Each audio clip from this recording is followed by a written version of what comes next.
Ya. Baik. Cukup dengan itu.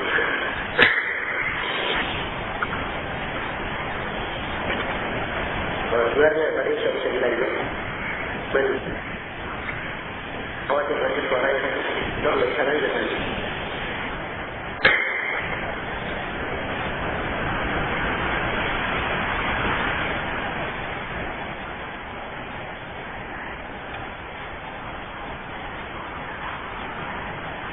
Apakah boleh berbuka puasa dengan mendengar adzan dari radio? Boleh saja. Kalau diketahui memang radio tersebut biasanya mengumandangkan adzan tepat waktu. Ya. Kalau diketahui tepat waktu. Menjadi ukuran tepat waktu. Nah, karena Nabi sallallahu alaihi wasallam dalam hadis Umar bin Khattab, "Idza aqbala al-layl min hahuna wa adbara an-nahar min hahuna wa gharabat asy-syams faqad afṭara as-shā'im." Apabila datang malam dari arah sini, kemudian siang pergi dari arah sana dan telah terbenam matahari, maka sudah masuk waktu berbuka bagi orang yang berpuasa. Itu ukurannya benar. Tapi kalau dipastikan dia ada tepat waktu pada saat yang memang waktu berbuka, maka tidak apa-apa dia mendengar dari radio. Apakah boleh bersabar hari Jumat? Yaitu berangkat ketika setelah ada Jumat, sehingga apabila mengikuti Jumat akan terlambat dari kendaraan tersebut. Tidak apa-apa kalau misalnya dia butuh untuk sabar dan sudah niat untuk sabar, maka tidak apa-apa. Cuma afdalnya orang itu kalau sabar mencari waktu-waktu tertentu. Dan Nabi SAW biasanya sabar di hari Kamis. Dia berangkat hari Kamis. Kalau misalnya ada suatu pendidikan besar atau suatu keperluan yang akhirnya dia punya alternatif, bagusnya dia sabar walaupun bukan hari Kamis, tidak apa-apa. InsyaAllah ta'ala, tidak apa-apa. Nah, kalau dia tidak salat Jumat juga, tidak apa-apa. Doa setelah salat fardu, hukumnya tidak. Lalu kapan saat yang baik dalam berdoa?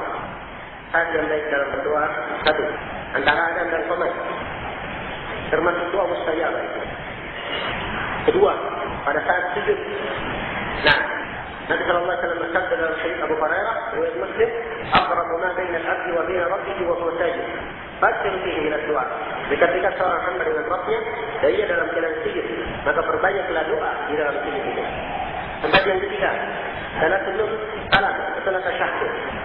Nabi sallallahu alaihi wasallam bersabda dalam hadis Ibnu Mas'ud dalam mengajari tasyahhud kepadanya, "Tsumma yatakhayyar min ad-du'a ma syaa." Kemudian hendaknya dia pilih dari doa apa yang dia inginkan. Kemudian tempat mustajab yang lain sepertiga malam terakhir. Ya. Dan diterangkan dalam hadis Aisyah dan lain-lainnya, "Inna Allah yanzil ila sama'i dunya fi thuluthil lail al-akhirah." Sesungguhnya Allah turun ke langit dunia pada sepertiga malam terakhir. Sepertiga malam terakhir. Kemudian berkata, berfirman, siapa yang berdoa, maka saya akan kabulkan. Siapa yang meminta, saya akan memberikan. Ini waktu mustajabah untuk berdoa. Waktu lain adalah pada hari Jumat. Pada hari Jumat diperselisihkan di mana waktu mustajabah. Ada yang mengatakan semua Jumat dari terbit matahari sampai terbenamnya. Ada yang mengatakan ketika imam antara dua khutbah, ya, duduk antara dua khutbah di situ berdoa waktu mustajabah. Ini memang ada hadisnya. Hadis dalam riwayat Muslim, tapi dikritik oleh Imam Ad-Darqutni, dilemahkan oleh Imam Ad-Darqutni, sebab dari jalan Makhramah bin Bukai dan dia tidak mendengar dari ayahnya. Dan Syekh Mukbil sendiri melemahkan riwayat itu. Ya. Nah, yang tepatnya pada hari Jumat, tempat mustajabahnya itu adalah setelah salat asar sampai terbenamnya matahari. Maka berbanyak di situ doa. Ada waktu di situ, kapan seorang berdoa pas waktu mustajabahnya, maka akan dikabulkan doanya. Ya. Ini beberapa perkara. Kemudian juga di dalam safar, doa itu adalah doa yang mustajabah. Dan ada yang terikat dengan waktu. Itu terikat dengan waktu-waktu tersebut, terikat dengan tempat. Misalnya kalau dia haji di Safa dan Marwah, kemudian ketika berada di Multazam, kemudian ketika di Arafah, di hari Arafah. Nah, itu juga waktu mustajabah doa.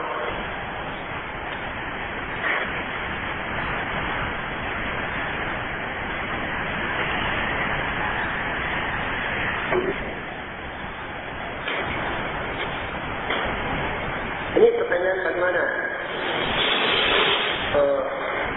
Penetapan Al-Quran dan Sunnah serta atas para ulama salaf yang saleh tentang prasat syar'inya kebaktian seorang istri pada suaminya yang telah ditetapkan oleh Allah mesti ditaati oleh istri tadi. Nah, istri memang itu diwajibkan taat kepada suaminya dan suaminya mempunyai hak yang sangat besar atasnya. Dan seorang perempuan yang baik makin taat dia kepada suami, maka dia akan mendapatkan pahala yang sangat besar di sisi Allah Subhanahu wa taala.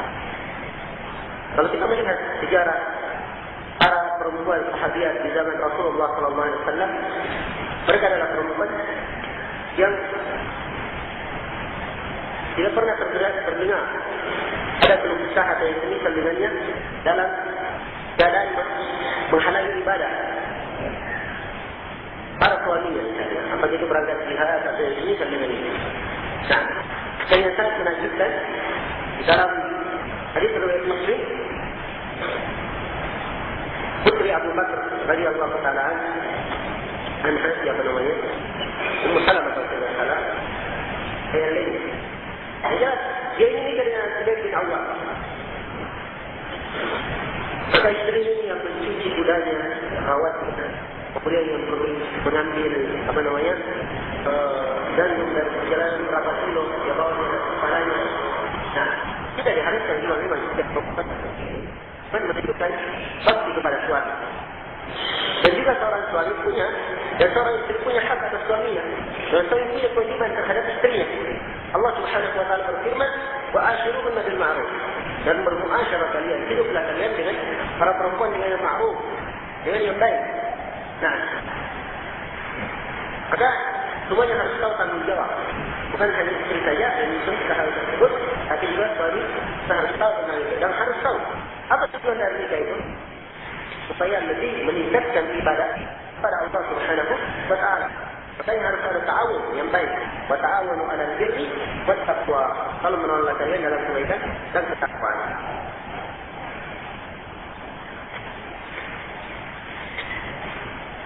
Kalau jelaskan tentang yang dijawab laki abdad dan Abu Ishaq. Sering orang-orang menyimpan seperti sudah jelas ya. Nah,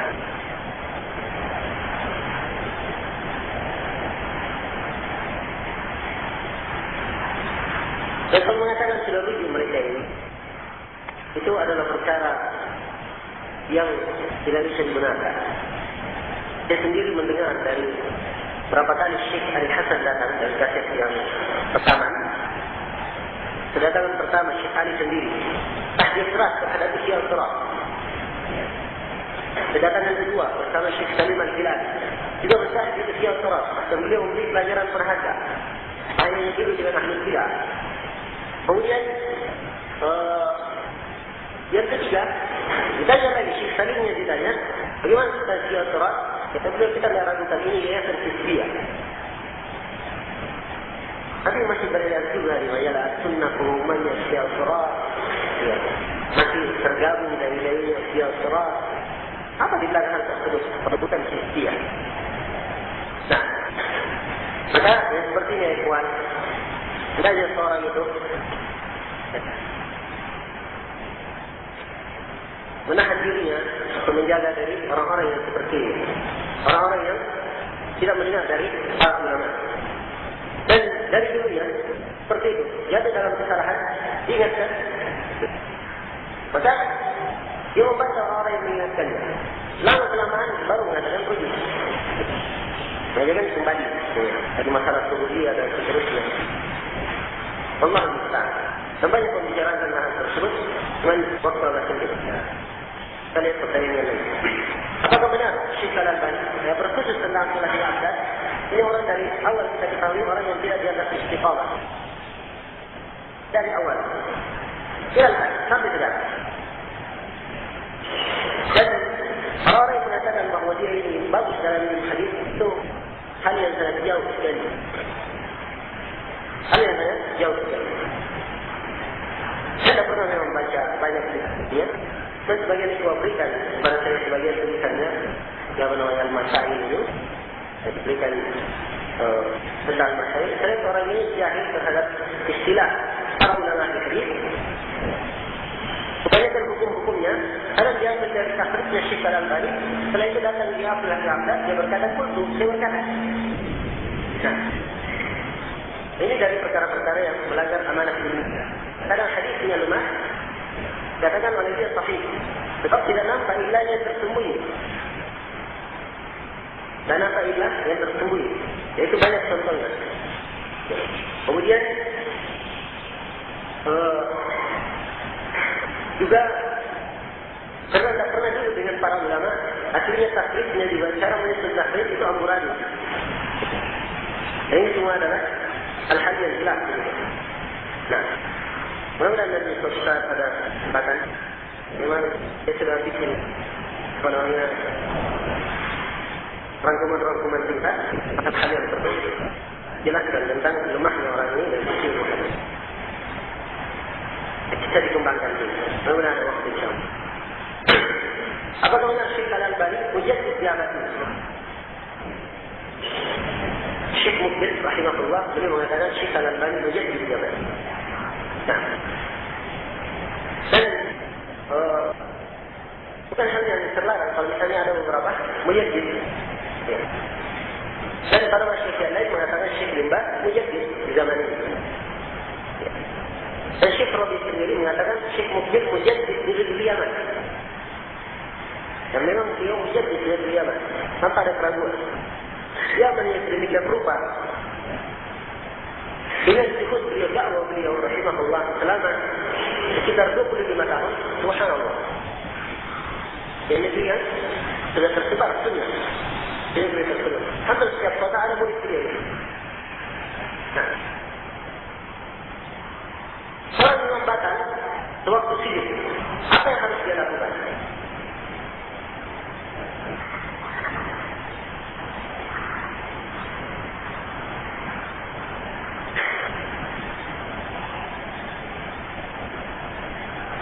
Ya. Kalau dia batal pada waktu sujud, maka dia meninggalkan salatnya. Jadi dia isyarat kepada orang yang di belakang untuk maju ke depan menggantikannya. Dan tidak apa-apa memberi isyarat.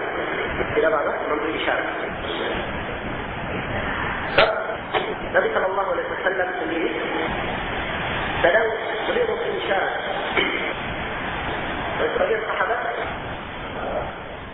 salat, dia diberi salat, dia menjawab dengan memberi isyarat. Wahakad. Baik. Bila ada orang yang salat menghadap ke sutra, bolehkah kita menyapu tempat sujudnya atau mengambil sesuatu lewat di depan orang ini? Salat, hanya tangan saja. Maksudnya ditaruh tangan dulu, kemudian dilewat. Saya tidak paham apa maksudnya. Ya, kalau ada misalnya orang salat di atas sutra ya, orang salat. Ada orang salat menghadap ke sutra. Saya tidak paham ya soalnya ini. Kurang jelas. Mau dijelaskan tentang sujud tilawah. Sujud tilawah itu adalah sujud ketika mendengar ayat-ayat sajadah. Ayat-ayat mengandung sujud tilawah. Dan itu adalah perkara yang disunnahkan sekali. Dalam hadis Abu Hurairah riwayat Muslim disebutkan inna syaitan itu apabila anak Adam sujud, bacakan ayat tilawah dia sujud, maka syaitan lari dalam keadaan menangis. Dia berkata, anak Adam diperintah sujud, dia sujud. Adapun saya, maka dia dapat surga. Adapun saya diperintah untuk sujud, saya tidak mau, maka saya dapat neraka. Ini keutamaan sujud tilawah. Tapi sujud tilawah ini, ayat-ayat yang dibaca itu diperselisihkan di kalangan para ulama. Berapa jumlah sujud tilawah itu? Kalau kita lihat mushaf, itu memang ada 15 ayat di situ, ada tandanya. Cuman itu dalam keterangan orang-orang yang memberikan tanda itu diambil dari buku fikih. Kalau begitu pembahasannya kita masuk ke dalam pembahasan fikih. Dalam fikih diperselisihkan berapa letak ayat yang merupakan sujud tilawah. Tentunya untuk menentukan kita harus melihat dari hadis Nabi SAW di mana beliau sujud tilawah. Dan dari hanya disebutkan dalam 4 tempat saja sujud tilawah dalam hadis yang sahih. Tempat yang pertama di surah Sad. Surah Sad. Faqarra sajidan wa anam. Ya, ini ayat sujud tilawah. Kemudian surah yang kedua di akhir surah An-Najm. Di akhir surah An-Najm. Kemudian surah yang ketiga di surah Al-Insyiqaq. Surah Al-Insyiqaq. Dia sama Insyiqaq sampai akhir. Situ ada sebelum akhir itu ada sujud tilawah. Catatkan dia sujud tilawah. Nah, kemudian yang keempat di surah Al-Alaq, di akhir surah. Jadi 4 tempat An-Najm dan surah Al-Alaq dua-duanya di akhir surah. Kalau di akhir surah begitu sujud tilawah disunnahkan sebelum dia rukuk dia baca dulu ayat pendek. Dia baca ayat pendek supaya ada waktu untuk orang yang sujud ini bangkit dari sujudnya sehingga dia rukuk kita ikut kepada imam. Nah, masalah berkaitan dengan sujud tilawah yang mungkin tutupkan. Apakah ketika sujud tilawah itu dia baca takbir ketika turun atau tidak? Kemudian dari pendapat para ulama bahwasannya membaca takbir atau tidak disyariatkan membaca takbir ketika sujud tilawah. Jadi begitu baca ayat tilawah sampai langsung sujud saja. Langsung sujud dan tidak membaca takbir. Demikian pula bangkitnya tidak membaca takbir. Memang ada hadis mengatakan nanti takbir. Tapi itu dari jalan Abdullah bin Umar Al-Umari meriwayatkan dari meriwayatkan dari Ubaidillah bin Abdullah dari Nafi dari Ibnu Umar. Dan riwayat Abdullah ini kalau meriwayatkan dari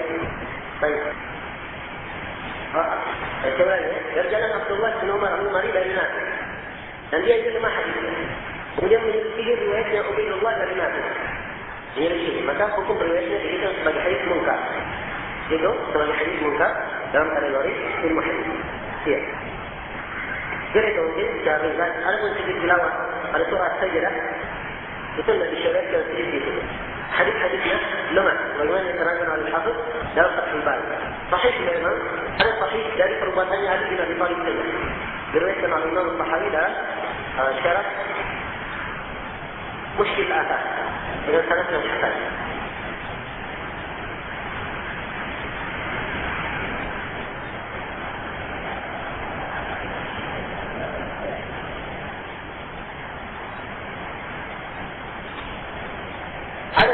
Terakhir salah, tapi bergabung dengan Partai Keadilan Sejahtera. Alasan bergabung mendirikan partai tersebut hanya berdasarkan fatwa Syekh Ibnu Utsaimin dan Syekh Bin Baz. Bahkan disertasi S3 dan dibimbing oleh Syekh Abdul Sulaiman. Jelas itu dari ruang. Apakah orang tersebut kumpul memimpin ikhwan muslimin bisa dikatakan mubtadi'? Iya, ini mubtadi' Pak. Nah, tidak ada salafi wal parlemen. Itu di antara ukuran menghukumi dia salaf atau bukan. Abdurrahman bin Khalid dihukumi oleh Syekh Mukbil Mubtadi'. Karena salah satunya alasan beliau tidak ada salafi masuk parlemen. Nah, tidak ada salafi masuk parlemen. Termasuk poin pokok dari usul. Jadi dihukum Mubtadi'. Walaupun berdasarkan mengatakan dasarnya fatwa Syekh Ibnu Utsaimin dan lainnya itu hanya sekedar kebiasaan ahli bidah untuk membenarkan apa yang dilakukan cari-cari kalimat yang kira-kira sama bisa diarahkan kepada apa yang diinginkan.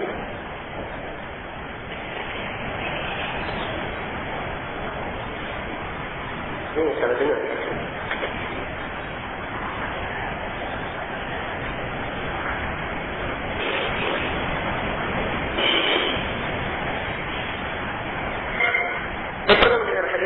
Yang diriwayatkan oleh Muslim artinya tidak akan masuk neraka orang yang salat sebelum terbit matahari dan terbenam matahari. Kalau jelaskan hadis tidak akan masuk neraka orang yang salat sebelum terbit matahari dan terbenam matahari. Wallah, saya tidak tahu hadis.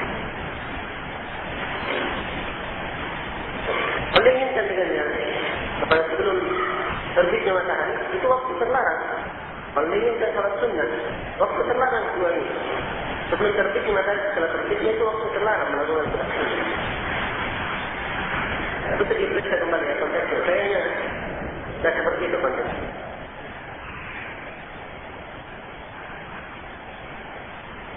jelaskan ciri-ciri istri yang salih. Tadi saya sudah sebutkan. Nah, hal tersebut ada beberapa perkara. Di antaranya taat kepada suami. Kemudian dia pandai membantu meringankan beban suaminya.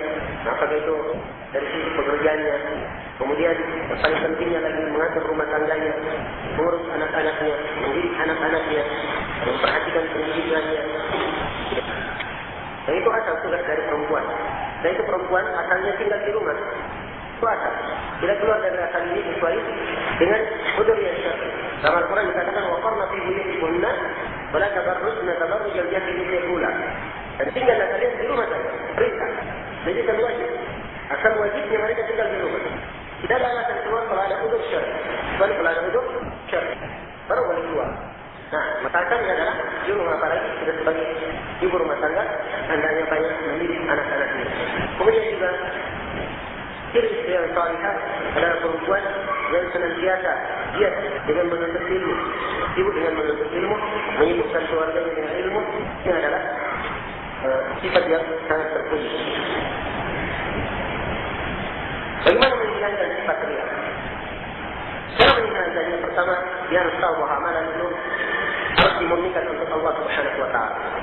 Kemudian yang kedua, lagi dia beramal, jangan memandang kepada manusia. Jangan ingin dilihat oleh manusia atau ingin merasa dikatakan begini. Anggap saja semua itu tidak ada. Nah, anggap saja semua itu tidak ada. Beramal saja berjalan, insyaAllah ta'ala itu adalah perkara yang baik. Melatih diri, mengikhlaskan diri, dan dengan sendirinya hal tersebut akan hilang.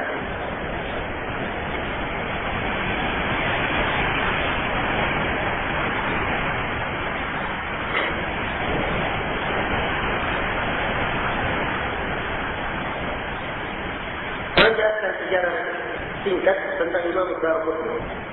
Imam Ad-Darqutni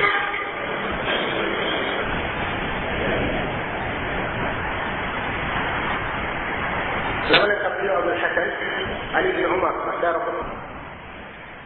Beliau adalah imam besar dari Imam Al-Jarh wa Ta'dil, pakar ilal. Nah, apalagi luar biasa banyaknya. Sampai ilah hadis itu, dan buku beliau jilidnya sangat tebal, yang sekarang sudah dicetak 11 jilid dan belum selesai. Itu beliau imlah dari hafalan. Maksudnya beliau baca, muridnya nulis, itu dari hafalan. Dari hafalan beliau. Satu hadis saja, ini menunjukkan hafalan orang yang luar biasa. Apalagi ini semuanya ditulis demikian banyak.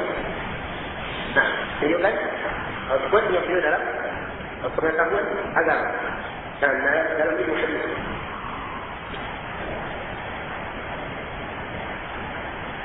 Apa makna hadis la yadkhulul jannata waladul jariyah? Tidak masuk surga anak berzina.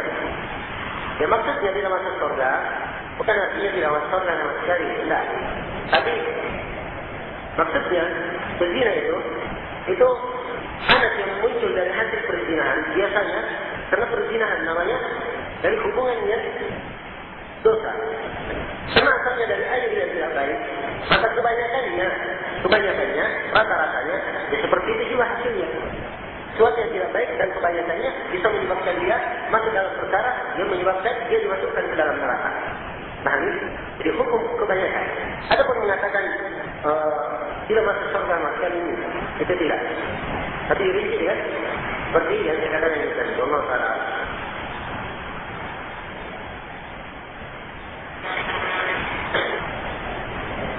Apakah seorang yang pernah melakukan tafayur, meminta ruqyah, kemudian bertobat karena tidak tahu, bisa masuk surga tanpa hisab dan tanpa adab? Dalam hadis itu disebut dalam bentuk umum. Apakah dia tahu atau tidak tahu? Nah, sebab itu keutamaan khusus bagi orang yang memiliki hal tersebut. Saya mudah-mudahan diharapkan mudah-mudahan Allah Subhanahu wa Ta'ala kalau dia tidak tahu diberi maaf tentang hal tersebut.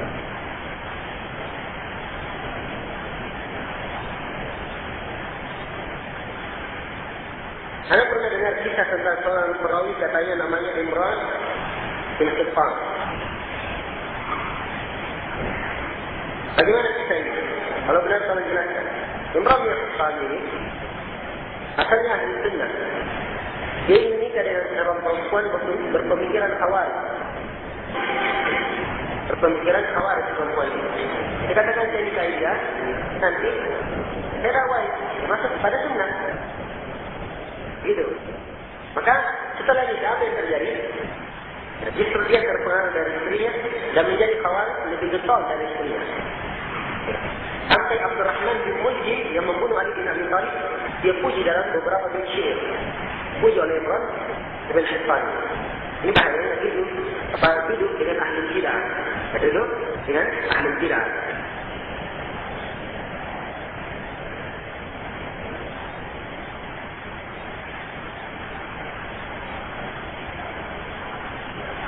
Saya minta tolong seorang untuk mengajari yang membaca Al-Quran. Kemudian orang tersebut memberi imbalan bertawang. Bolehkah saya mengambilnya? Bagaimana hukumnya? Dapat saja ambil. Dalam hadis Ibn Abbas yang diriwayatkan oleh Imam Al-Bukhari, Rasulullah SAW bersabda, Inna ahaqqa ma akhadtum bihi al-ajr fil Quran. Itu yang paling hak, ada yang mengambil pahala darinya, mengambil upah darinya daripada Al-Quran. Dan seorang sahabat juga pernah meruqyah seorang yang membaca Al-Fatihah saja sembuh, beri hadiah dan kambing yang banyak. Datang kepada Nabi, "Gimana ya Rasulullah? Saya terima atau tidak?" Kata Nabi sallallahu alaihi wasallam, "Ya ambil dan jangan lupa bagian untuk saya." Nah, semana hadis itu ya dalam hadis riwayat Bukhari dan Muslim.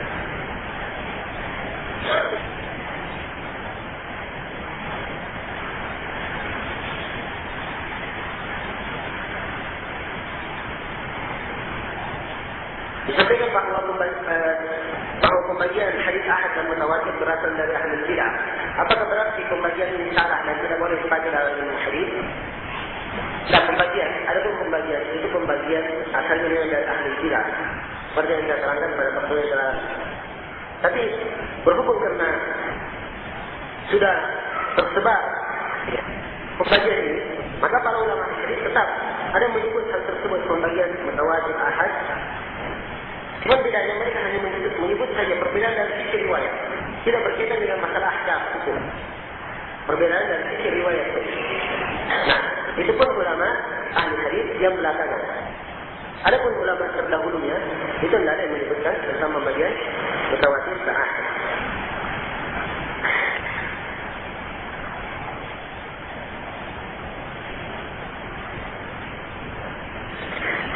Ada yang mengatakan, kalau tidak ada ciri ahli sunnah, maka dia ahli bidah. Apakah ucapan ini benar? Ini sebenarnya bisa diukur benar atau tidak dari kaidah-kaidah yang kita sebutkan kemarin. Ya. Orang yang keluar dari sunnah itu harus tahu kesalahannya apa. Ya. Nah, ciri yang diinginkan itu apa? Bentuknya kemana? Sebab kadang ada orang keluar sebagian, ada keluar secara keseluruhan. Kalau keluar sebagian, dia masih ahli sunnah. Nah, masih ahli sunnah.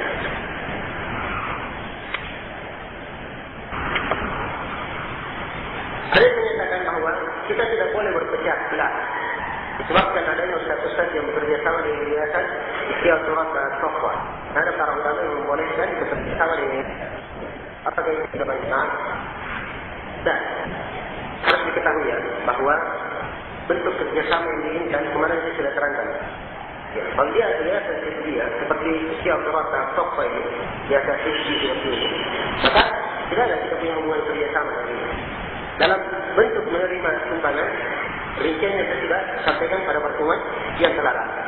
Nah, adapun kita tidak boleh berpecah karena masalah ini juga perkara yang salah. Buktinya saja, dia orang dimanapun dia berada dia memecah salah diri. Dan ini sudah cukup sebagai bukti bahawa ini yayasan yang tidak baik. Bukan cuma di Indonesia mereka berbuat seperti ini. Ya, di Yamannya, di Kuwaitnya, kemudian di Bangladesh, terus sekarang diperoleh dari Syekh Muslim, di Inggris, di Amerika. Kan Inggris Amerika kaum muslimin ini terpecah juga gara-gara ya. Nah,